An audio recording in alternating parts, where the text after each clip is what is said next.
Now, we are all taking interest in growing crops, and first and foremost thing that a crop needs is nutrition, just like the man needs food to survive.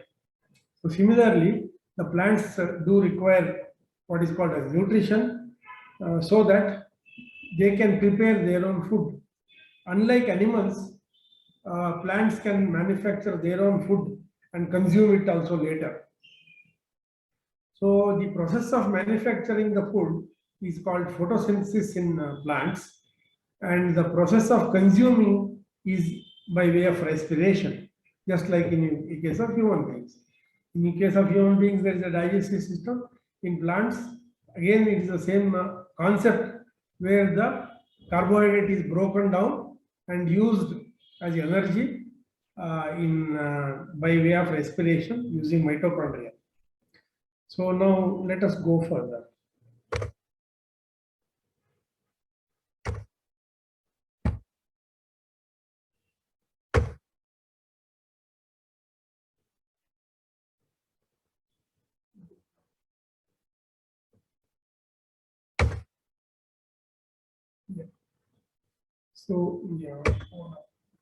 So as I said, what is this nutrition? Food of all of the plants composed of many chemical elements. What is that? Essential plant nutrients, the carbon, hydrogen, oxygen. These are available from the nature. And NPK, that is nitrogen, phosphorus and potash, calcium, magnesium, sulfur, manganese, molybdenum, copper, boron, zinc, iron, chlorine. Like this, there are mainly 16 different elements. They are classified as macro and micronutrients. The macronutrients are basically NPK, nitrogen, phosphorus, and potash. And the all other nutrients or chemical elements are called as micronutrients. So basically in nature, all these things are available by the base rock material or the soil, and something by air like carbon dioxide, oxygen, and sometimes nitrogen also, that is from the air. And water that we are going to use for irrigation can also have some dissolved salts. It can be magnesium, and it can be manganese, it can be calcium components, even nitrogen. So like this, different nutrients can be also there in water, but in a smaller quantity. Afterwards, we go in for applying the organic manure, that is the farm waste or animal waste, properly composted, and that will supply a smaller quantity of nutrients, but very essential. We will see that later. Apart from that, this fertilizers are there, which are manufactured in industries which are having higher quantity of nutrients, NPK or other micronutrients. So entire things are in two categories, either cations or anions. Cations are those which are positively charged. Basically, they can be magnesium, calcium, manganese, like that. Other negatively charged anions are acidic in nature. So now the quantum. In case of manure, that is organic matter, the NPK component is less than 2% or somewhere hovering around 2%. Micronutrients are in traces. However, they are there. So copiously applying farmyard manure is very essential in case of farming. Today, we have also taken more interest in what is called as organic farming, wherein we try to supply all the nutrients, major as well as minor, by organic manure only, that is animal waste and plant waste.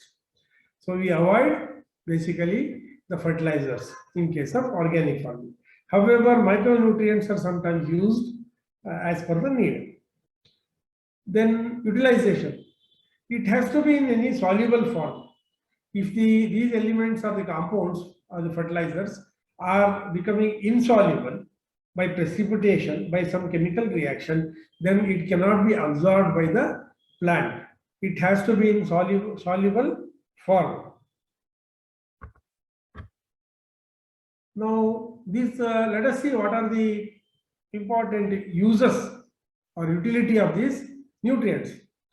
The major nutrients, basically the first one is nitrogen, which is first among all, very important, and it is consumed on a larger quantity.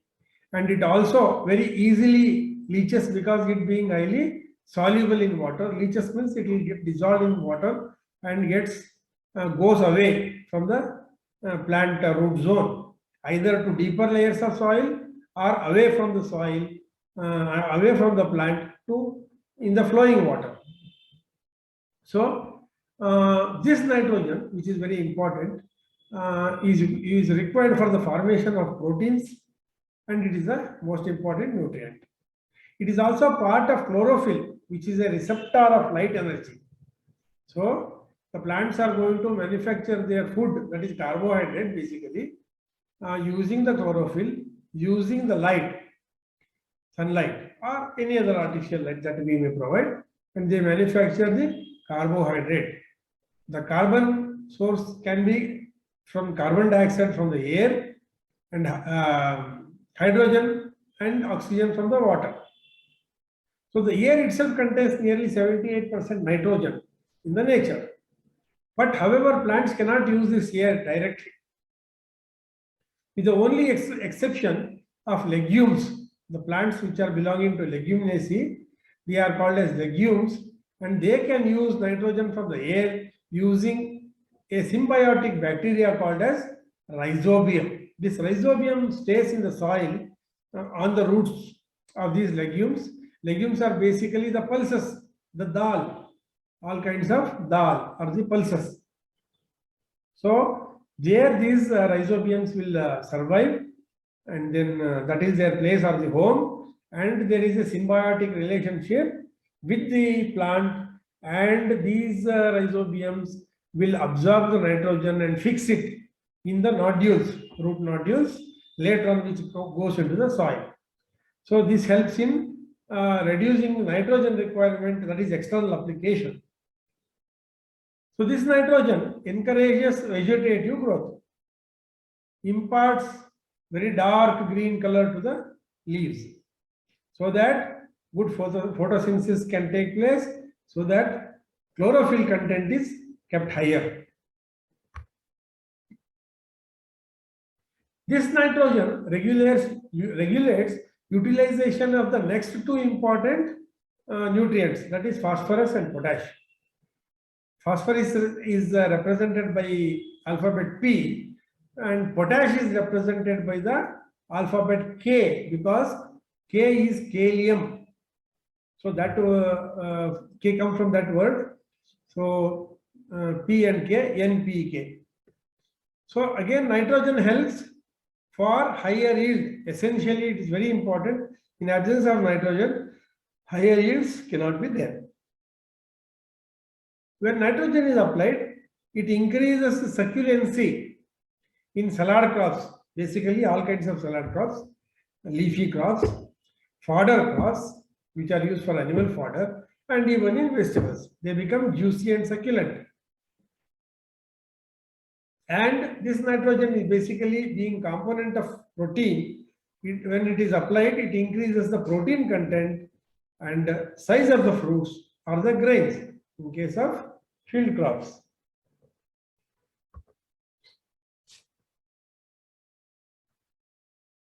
What happens if this nitrogen is in surplus? See, we know the farmers use basically NPK. Out of that, maximum application is done using urea, and which is the source of nitrogen. And urea has got about 44 to 46% of nitrogen. So what happens if there is a surplus application of nitrogen? It will always encourage vegetative growth, delays ripening of the fruit because vegetative phase is continuing, Crop looks more dark green, very soft and sappy, that means juicy, increases disease attack from bacteria, fungi. That means there is lower resistance because of the very soft nature of the plant tissue. In case of leafy and cereals or the monocots, the stem becomes long and weak, and the crop largest. Largest means it will fall down. Stem becomes weak and long, so the crop will become fall down. So this can happen even in case of our leafy vegetables. If we are cultivating them with higher nitrogen or even in shade, less light. So if the nitrogen is in excess, then crop quality deteriorates, fruits may rot early, they may attract diseases early. Likewise, vegetables also cannot be preserved for long, either open or even in refrigerator. So nitrogen has to be applied in the correct quantity, not higher, not lesser. It also delays reproductive phase, that means vegetative phase will be going on. Reproductive phase it will not enter. Yeah, which one? The plant. So surplus nitrogen is not advisable. Now let us see what happens if there is nitrogen is deficient. See, generally farmers keep throwing urea, so always the possibility is that nitrogen is going to be higher. However, if the farmer does other mistakes, like you see irrigating very heavily after application of this nitrogenous fertilizer, it can leach and run away from the field or the crop. So under that circumstances, either it will go down into deeper strata of the soil or away from the plant along with the water. So there can be such situation, and it can create a deficiency or lower application of nitrogen. Then what happens?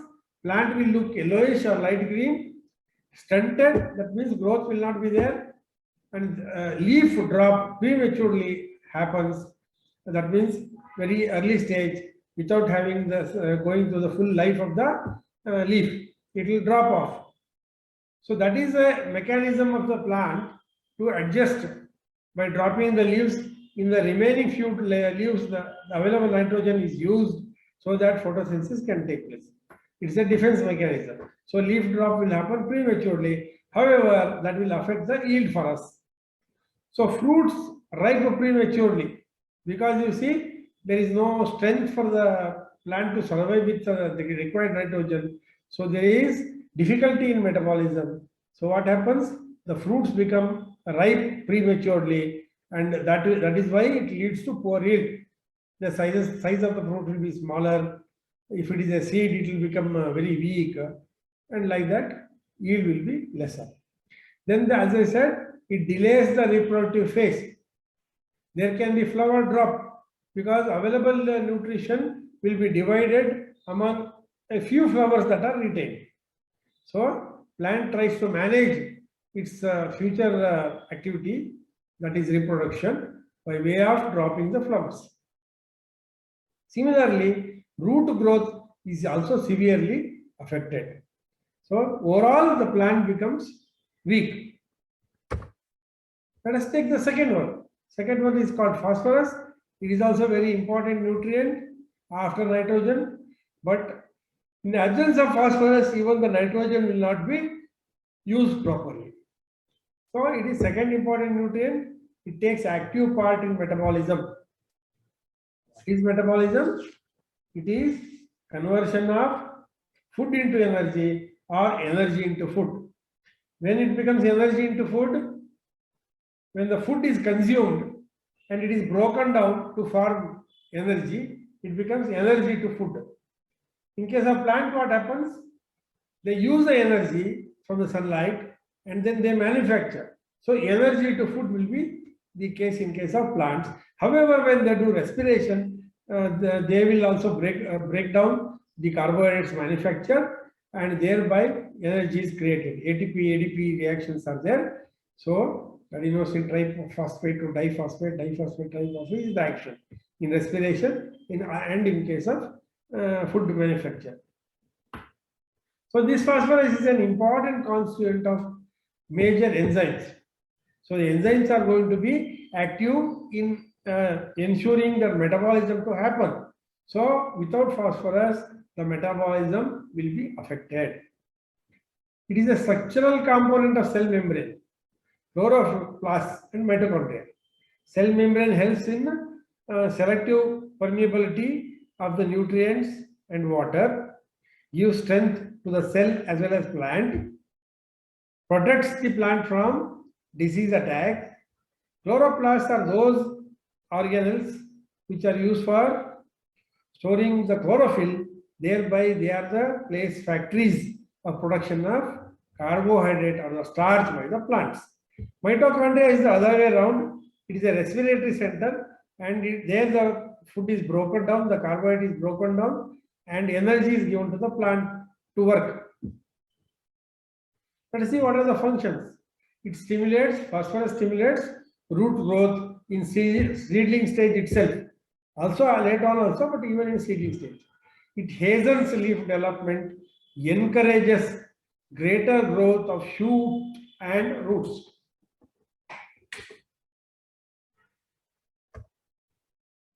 What are the functions? Enhances development of reproductive parts. What are the reproductive parts in plant? Basically the flower. Androecium, gynoecium, all those things are there. So it enhances the development of reproductive parts. It also gives resistance from the diseases. Resistance from the diseases. So if proper phosphorus is not there, then leaves will easily get affected by fungus or the bacteria. It prevents lodging due to stronger cell wall, gives strength to the stem. So lodging will not be. Lodging is becoming lean and lanky and falling down. The plant becomes lean and lanky and it falls down. It cannot stand erect. Then it stimulates flowering. Proper phosphorus means it stimulates flowering, fruit setting, seed formation, and root development. Especially root development, especially in case of root crops. Whatever is grown under the ground, that those root crops, it will be helpful in formation of these roots or root development. In case of legumes or pulses, it induces nodule formation in the root zone or on the roots and by the and rhizobial activity or by the rhizobial activity. Rhizobium is bacteria is present in the root. It helps in fixing the nitrogen more and more from the air. This phosphorus influences cell division and formation of fats and albumin. Albumin is the protein. Fats are related with oil. Now what happens if it is surplus? Surplus means there will be profuse root growth. See here, root growth will be profuse, not the shoot. Especially lateral and fibrous rootlets, not the prime mother root. Lateral roots will be developed or fibrous roots will be developed more. It may cause trace elements like iron and zinc deficiency. Okay, because it becomes soil can become more acidic and the deficiency of iron and zinc can happen.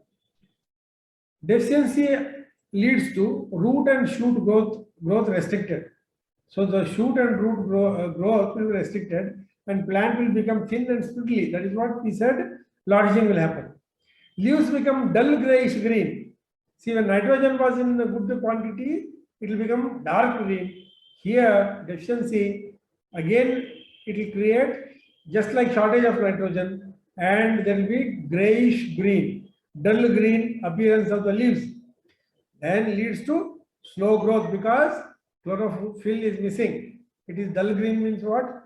Chlorophyll is missing. So thereby growth is slow and yield also will be slow.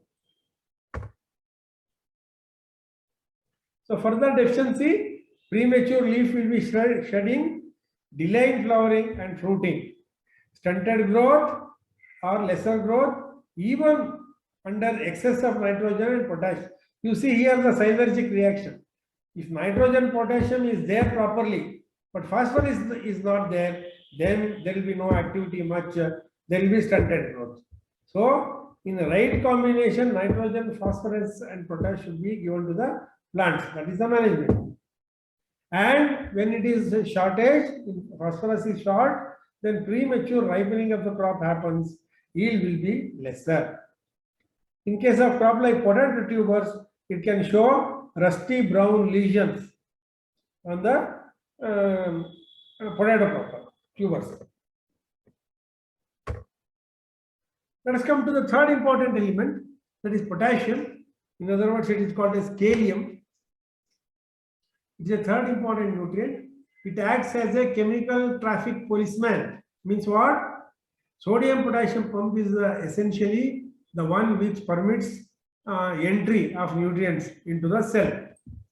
So, if potassium is lacking, then chemical uptake can be hindered. So, this potassium boosts root development, root booster, and enhances stalk strength. Means the stem will become stronger. Helps in food formation, that is carbohydrate, sugar, and starch are the carbohydrates. So, this potassium, if it is there in right quantity, sugar and starch are manufactured by the plant. And it also helps in transportation, protein building, breathing regulator, water holding in the cell, and it also enhances disease resistance. So again, potassium works only under proper quantity of availability of nitrogen and phosphorus. All these three NPKs are all interdependent. If there is one is less, the other one will not perform properly.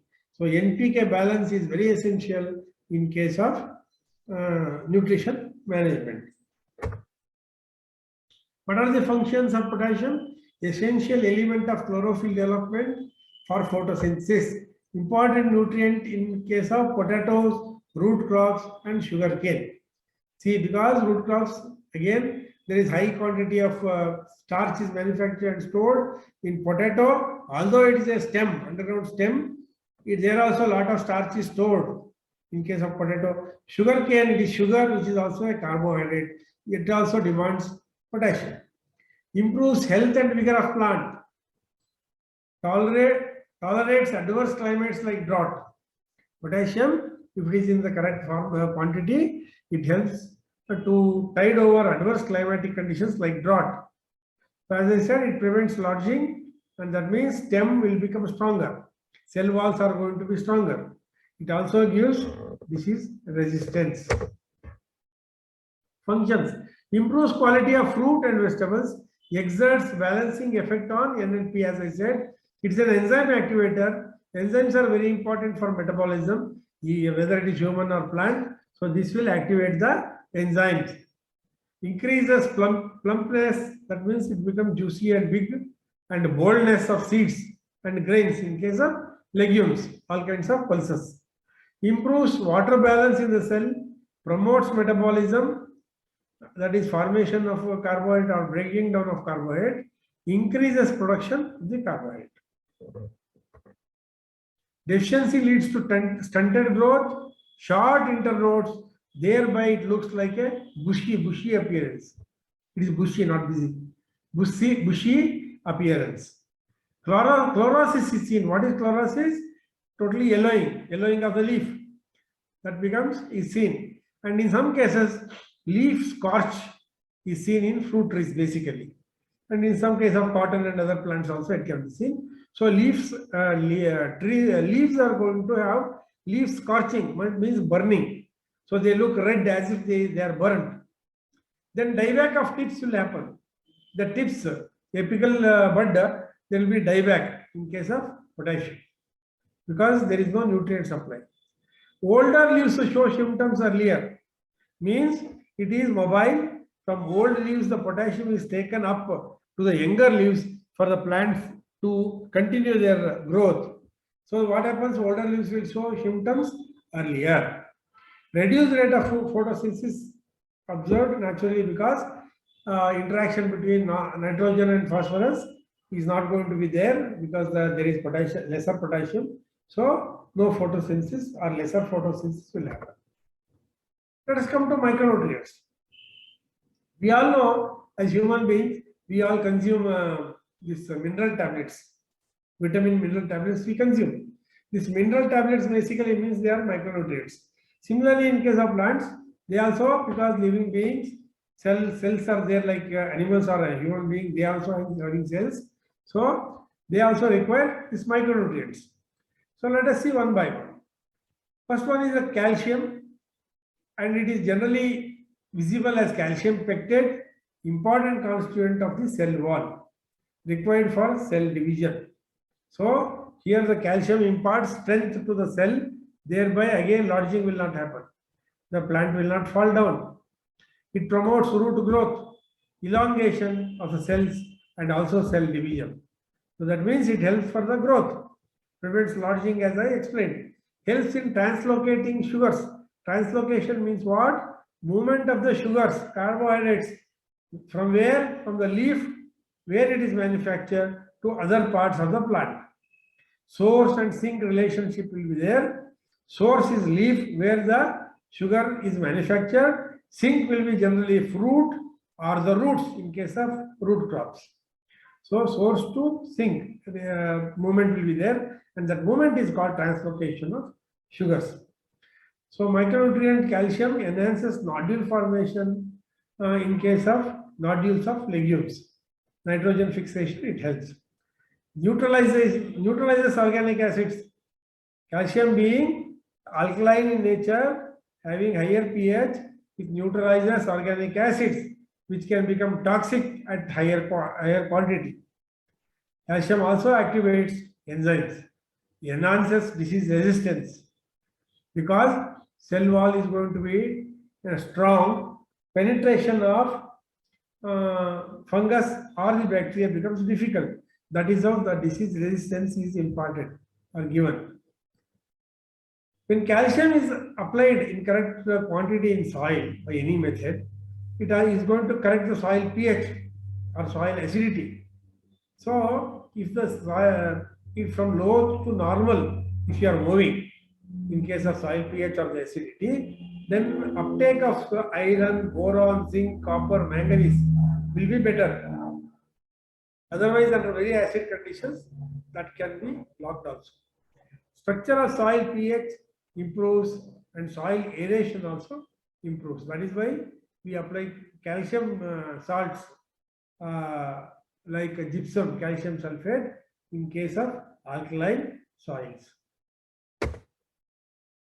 Deficiency of calcium, what happens? Younger leaf of the terminal bud. In the bud, the younger leaf dies. It's called dieback of tips and margins. The tip, first the leaf edge will die, and ultimately the tip or the leaf, small young buds will die. So dieback will happen.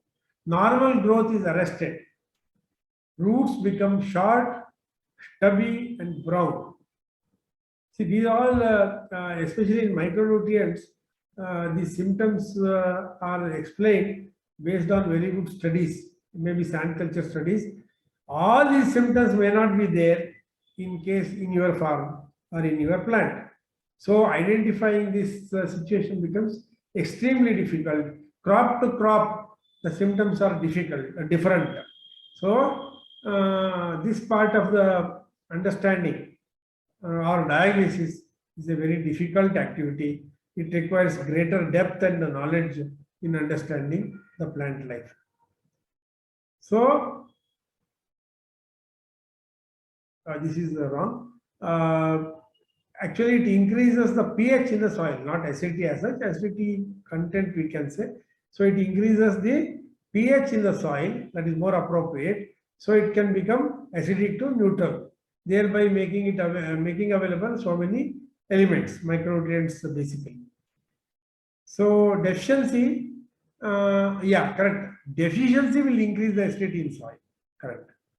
So if calcium is absent or reduced, then it increases acidity in the soil. So availability of certain nutrients become difficult. If there is a deficiency of calcium, flower and fruits will drop. Next is magnesium, next important micronutrient. The essential constituent of chlorophyll, imparts dark green color to leaves, needed by the plants for the formations of oil and fats. So in case of oil crops, like sunflower, etc., sunflower mustard, etc., magnesium content becomes very important. It regulates the uptake of nitrogen and phosphorus, increases resistance to drought and diseases, requires for the production of carbohydrates, proteins, fats, vitamins, which means basically everything, and helps in translocation or transportation of the produce to the sink where it has to go and reach. That is, leaf to the fruit or root. Deficiency of magnesium, what happens is yellowing of older leaves. That means it is mobile, it moves away from the older leaves to the younger leaves. So if older leaves will show yellowing first. That yellowing is called as chlorosis. Acute deficiency leads to defoliation in any case. Because plant has to survive, it drops off leaves, thereby younger leaves can survive. That is the idea. Symptoms are observed in older leaves, as I said. Chlorosis with green veins. You see, chlorosis is yellowing. The veins in the leaf remain green. The other area, other than the veins in the leaf, becomes yellow. That is called as chlorosis with green veins. Next is sulfur, which is one of the important. This is going to create acidity in the soil. Part of amino acids, which are components of the protein. So naturally the pulses would look into this because they are all protein-based crops, like our beans, different types of beans, soya bean or French bean, the field beans, all these things. So it is again important nutrient in case of oil seeds crop, cruciferous crop, which are all there, mustard, radish, turnip, all these things are cruciferous crops. It is also important case nutrient in case of sugar cane, and as I said, in case of pulses because they are rich in protein.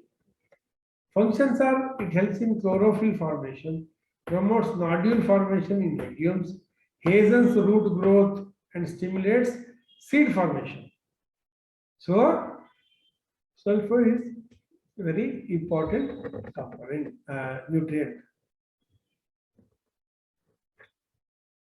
What happens if the sulfur is deficient? The young leaves turn yellow. You see, not older leaves. Younger leaves will turn yellow. Root and stem becomes long or elongated. Then lodging will happen. Isn't it? So this is acidic chemical. So unlike calcium, what happens? Root and stem will become long. In case of calcium, alkaline chemical. So here what happens? The stem will become stronger. It will not lodge. Here it is ulta. In case of fruit trees, fruits will become light green, misshaped or wrong, abnormally shaped, thick-skinned and less juicy. So what happens? Fruit loses its quality. Older foliage turn orange or red and may get shed, that means drop.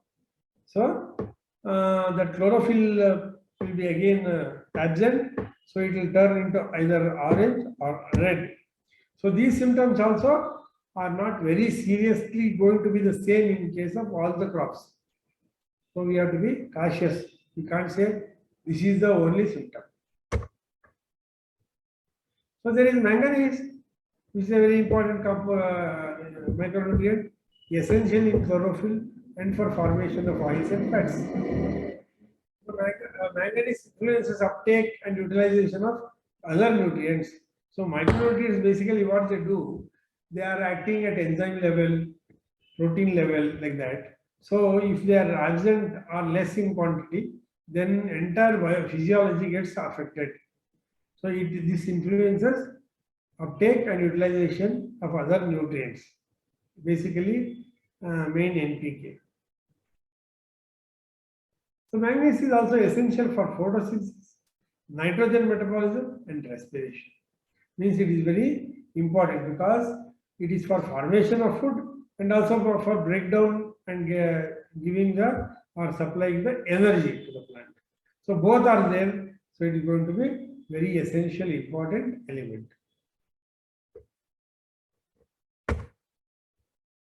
Case of deficiency, there will be intravenous fluorosis, as we said earlier. Here also, between the veins in the leaf, there will be yellowing and veins will remain green. Symptoms are first visible on the younger leaves. Okay, because that means it is not mobile from older leaves to the younger leaves. So that being the case, deficiency will lead to younger leaves becoming symptomatic. See, next important element is boron. It helps in development and differentiation of tissue and carbohydrate metabolism and translocation of sugars. So this is also very important chemical, and generally boron and calcium go hand in hand together. So whenever you are applying boron, also apply calcium. Don't apply only boron or calcium. Both should go together. This boron helps in root development, flower and pollen grain formation. So in absence of boron or the lesser quantity of boron, what happens is the pollen will be grain will be affected, growth will be affected, dehiscence or bursting will be affected. Thereby, the sterility is created and there will be no fruit formation. Retarded growth by deficiency, leaves turn yellow or red. So this is one indication. So as I said, pollen sterility will happen and malfunction of the reproductive organs, that is flower, male androecium, female gynoecium, etc. They will all become malformed. Thereby, you can't expect them to normally produce the fruit. So now let us move to something else, that is soil organic matter. So in case of nutritional management of horticulture crops or even field crops, organic matter is very essential. So generally what happens, organic matter is available in less quantity today in the farms because there is less of animal husbandry activity, and the farmers are also not taking more interest in manufacturing or producing organic matter. So thereby there is shortage of organic matter.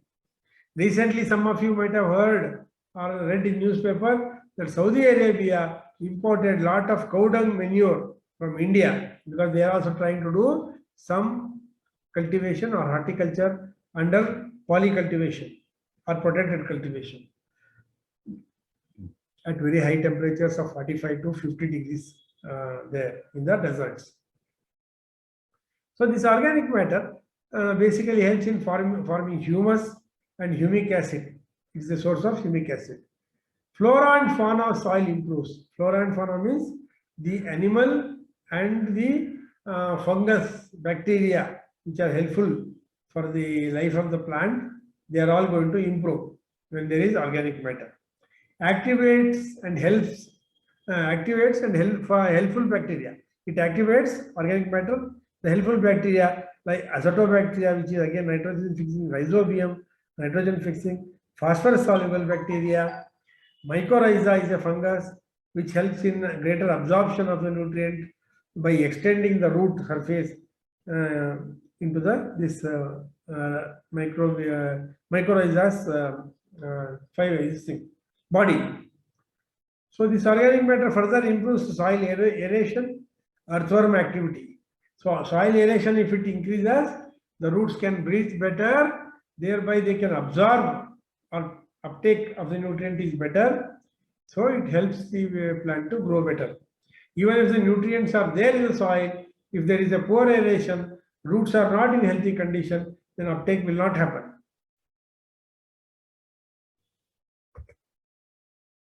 Now let us see the fertilizer proper. See, because these organic manures are having very little quantity of nutrients. Generally, these are of the range of about 2–2.5%, whereas we require much higher quantity of the nutrients, different elements what we have discussed all this time. So let us see, then we have to support the plant with fertilizers, artificial fertilizer manufactured in the factory. So there are different types of fertilizers. Let us say nitrogenous fertilizers, those fertilizers which supply only nitrogen. They are ammonium sulfate, urea, calcium ammonium nitrate, and calcium nitrate. This calcium nitrate is not easily available because it is in a very pure conditions. It is an explosive. So that being the case, availability is always restricted. Other nitrogen fertilizers are available. So next is phosphorus based fertilizers, single superphosphate, double superphosphate, triple superphosphate, bone meal, rock phosphate, diammonium phosphate. So these are all different types of fertilizers which will provide phosphorus to the plants from the external source. Then regarding potassium, generally it is muriate of potash, it is potassium chloride. So it will supply not only potassium but chloride also. KCl is the formula. Then somebody can prefer to use the potassium sulfate. By using potassium sulfate, you are supplying not only potassium but sulfur also. So whenever you think you want to apply, make it acidic, then you can go in for potassium sulfate. So that helps in supplying of the sulfur also. Then there are complex fertilizers. They are generally called as NPA. So this whatever I said next tells how much, what percentage of NPK are there. 15 all means nitrogen 15, phosphorus 15, potassium 15 percentage. That is percentage. 19 means 19% N, P, and K. So likewise, there can be other combinations like 22 nitrogen, 22 phosphorus, 11 potassium. So like that, it can be other combinations. Other nitrogen complex fertilizers are like diammonium phosphate, where there is 21% of nitrogen and 46% of phosphorus. Here I have given you some nutrient composition of different fertilizers. Ammonium sulfate has got 21% of nitrogen and nothing else. Sulfur will be there. Yes. Urea is having 44 to 46% of nitrogen. Calcium ammonium nitrate is 25% of nitrogen, which can be useful whenever there is acidity or when there is heavy sodium problems or black soils, cotton soils, etc. We can use calcium ammonium nitrate. It will balance the acidity of the soil. Then phosphatic fertilizer, single superphosphate with 16%, double superphosphate with 30%, triple superphosphate with 45% are available as phosphatic fertilizers. Then under the phosphatic, natural fertilizer is called as rock phosphate. It has got about 24% of phosphorus. And mostly it will be non-soluble. When you apply to the soil, you should also have copiously given organic matter. Thereby, phosphorus soluble bacteria is made available, which releases necessary acidity and converts the non-soluble phosphate into soluble phosphate, and thereby the plant can absorb it. Then organic matter source, you can take even bone meal. It has got a very high phosphorus content, like 20%. Then among potassium fertilizers, we have potassium chloride, muriate of potash. 60% of potassium is supplied by the potassium chloride or muriate of potash. And in case of potassium sulfate, it is 50% because there is sulfur radical that is present. So it is slightly 10% lesser than potassium chloride. However, it will give sulfate or sulfur, so one can choose that. It can be even in case of alkaline soils, or the pH is nearer to 7 or higher than the 7, then this potassium sulfate can be helpful. And let us see certain other things in the nutritional management, how this fertilizer is applied. So fertilizer is generally applied in 2 stages. First we call basal dose. Whenever you are putting the plant first time or sowing the seed, you are going to put some fertilizers as basal dose.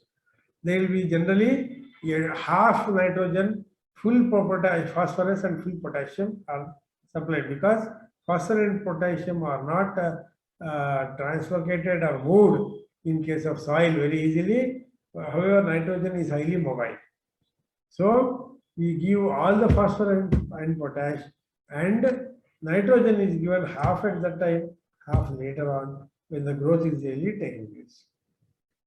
So then there is the top up. The remaining 50% of the nitrogen is given after about 40-45 days, depending upon type of the crop. That will be only nitrogen, and that is called as top up fertilizer. Nitrogen is fertilizer. Then where do you place this fertilizer? It has to be placed in absorption zone, not somewhere else, or the root zone. So the root zone, if you don't keep, then chances of fertilizer getting wasted will be higher. So in case of tree crops, the absorption zone is at the end of the canopy. If the tree is standing like an umbrella, at the end of the umbrella where the water drips, that place, nearer to that place, is the absorption zone. In case of small crops, it will be very nearby. In case of tall trees, year after year, they keep moving their absorption zone. So there only you have to apply the fertilizer. Then there are acidic fertilizers to be used in alkaline soils like ammonium sulfate, ammonium nitrate, or other ammonium fertilizers, because ammonia is basically acidic. And in case of alkaline soils, it is the other way around. Acidic fertilizer should be used. We can also do foliar application or leaf spray of these fertilizers. Thereby, lesser quantity is used, and direct application will reach into the leaf. And complaints like soil reaction, high pH or low pH, will not be affecting the process or the application if you are using spray. So when you are having trouble in making available the elements from the soil, foliar application is the answer. We can also use liquid fertilizers, totally soluble, in drip irrigation, or it is called as fertigation.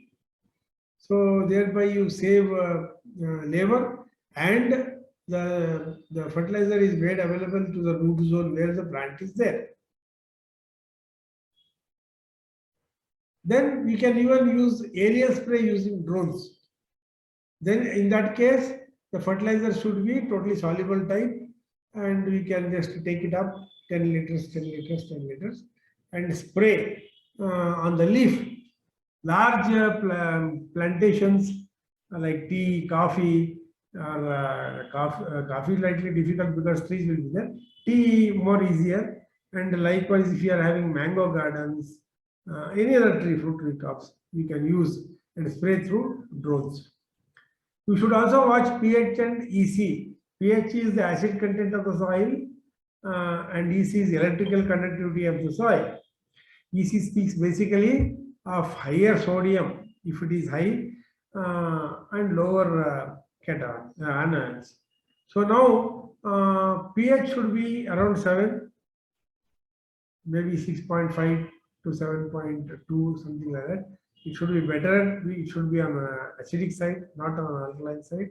So 7 and below is good. In case of EC is electrical conductivity, it speaks about the sodium.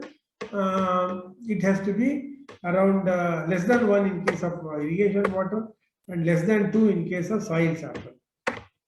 Soil amendments like gypsum, sulphur are added in the alkaline soils, so that proper acidity is maintained, and so whatever fertilizer we apply, that will not be locked by the chemistry of the soil, and it will be available for the plant to use.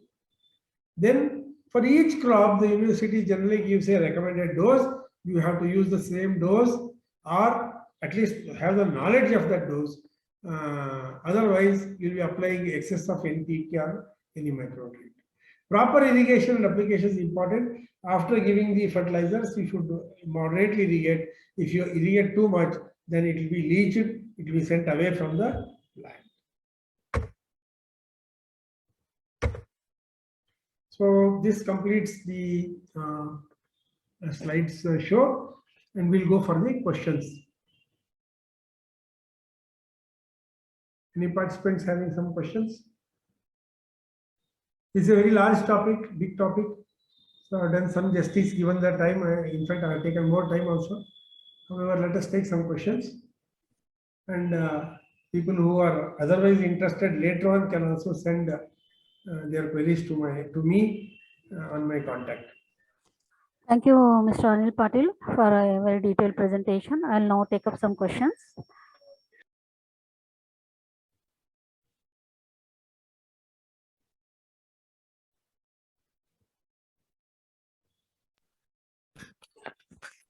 Okay, so the first question is, in your experience, do most farmers manage nutrition well in horticulture crops? That is the question. Yes. Yeah, nutrition management, you see, it is very complex in horticulture crops, or more complex in horticulture crops compared to the field crops. Field crops means basically grains and to some extent some field crop pulses. Because in case of horticulture crops, the yield per unit area is very high. If the yield has to be high, then nutrition supply has to be higher. And nutrition supplied also means proper uptake. So if there is a bad management practices or there is no knowledge, then even if you apply the nutrients, it will not be taken up, it will be wasted, it gets locked up, it may get precipitated and becomes insoluble because of soil chemistry. Under that circumstances, even if you put fertilizers and it will be a loss. So that is one thing. Second thing is the soil pH and electrical conductivity or the sodium content, etc., also has to be understood. So depending upon the soil, you will have different types of problems. In case of acidic soils, you will have some problem. In case of black soils or saline soils or alkaline soils or khara soils, as they call in Hindi, it will pose some other problems. Some of them we have discussed in macronutrient studies. So you should have thorough knowledge, and then only you can be successful. Ad hoc knowledge is not at all useful, especially in horticulture crops. Okay. Mr. Anil, can you please stop sharing the screen and on your camera?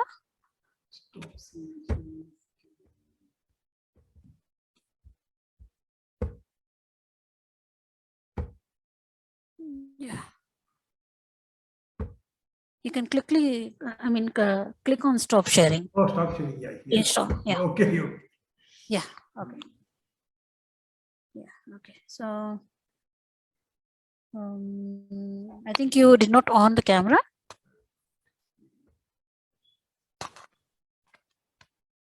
Yeah. Now I can see. Thank you. Okay. Next question is, what are some profitable horticulture projects that you can suggest for farmers in southern India? Yeah, is suggesting profitable crops depends upon various factors. That is location of farm, at what altitude it is located, and then what is the weather condition, and what is the soil behavior, red soil or black soil, etc. Based on that, different crops have to be suggested. So study of soil and study of irrigation water, study of altitude of the place, and study of the slope of the soil or the field. All these things have to be given. Then we can suggest the crops. Because for black soils or alkaline soils, the crops are different, which can tolerate salinity. In case of acidic soils of Malnad, it will be different. So probably you will be knowing in your area what types of crops they are growing. That gives a very good indication for you what crops that can be cultivated in your area. Okay. And the next question is, can you describe some successful projects you have set up in recent years? If I have to take up open cultivation, I worked for about 3 years in near Patna in cultivation of lychee as well as mango. In Karnataka, I worked on banana, coconut, mango, areca, and papaya. These crops worked in Karnataka, and sometimes a little bit of Safed mostly in Andhra, and aloe vera in case of Tamil Nadu. These are the crops, and yeah, that I think is the major crop sector. Okay. Now we have the last question. What are the consultancy service you provide farmers and agro entrepreneurs? We generally provide complete 360 degrees help. That is starting from even identification of the farm or the soil studies, water studies, borewell water study, canal water study, and then after that the soil profile, that is what is there underneath this earth for 1 meter or 2 meter we have to study, and then we have to study the elevation and then give suggestions. Then we have to recommend a proper modification into the soil. It may be drainage, it may be treatment of the soil. Okay, then irrigation systems, what they have to adopt, whether it is open soil flooding type or sprinkler or drip, whether it is going to be only water in case of drip, or you go for fertigation, that is soluble fertilizers are supplied in the drip lines. And then we also give a protected cultivation, that is polyhouse cultivations, in that general Indian type of polyhouses, as well as modern retractable polyhouses, which are of high value investment, and viability study, because whenever the money that you are going to put is going to increase higher and higher, then viability studies we conduct. So we help them to prepare DPR, that is a detailed project report, which is useful for the farmer to understand what happens to him or his investment, as well as for the bankers who has to understand what is the cash flow, whether he can repay, whether the surplus comes, in which year the surplus will come, what is the annual income and cost and benefit. All these things are part of the DPR. We also help the farmers to approach the bank, what is called a loan syndication, and we discuss with the bankers, explain to them and convince them that this is a viable project, and help the farmer to get the loans. Then once the implementation will come, how to plant the trees, which varieties, where it is available, planting material, where the cost is lesser, all these things we try to help the farmer. And once he plants, then we also make fortnightly, monthly visits, and then tell them what is going wrong, what is going right. Thereby, successful crop cultivation will happen. Once crop comes to harvesting stage, then we can also help the farmer how to market it, where to market, what are the methodologies they should adopt, so that they get better price. So almost 360 degree support we are giving to different types of horticulture crops all over India. Okay. Okay, Mr. Anil, I don't see any further questions from our participants. So now we have come to end of question round. On behalf of agricultureinformation.com, we like to thank you for a very detailed presentation and answering all the questions. And we also like to thank all the participants for joining this meeting. The meeting will now be closed. Thank you. And I shared your contact email and number with our participants. So they can reach out to you directly. Specific questions they can ask. No issue. Yeah. Okay. Yeah. Thank you. Thank you.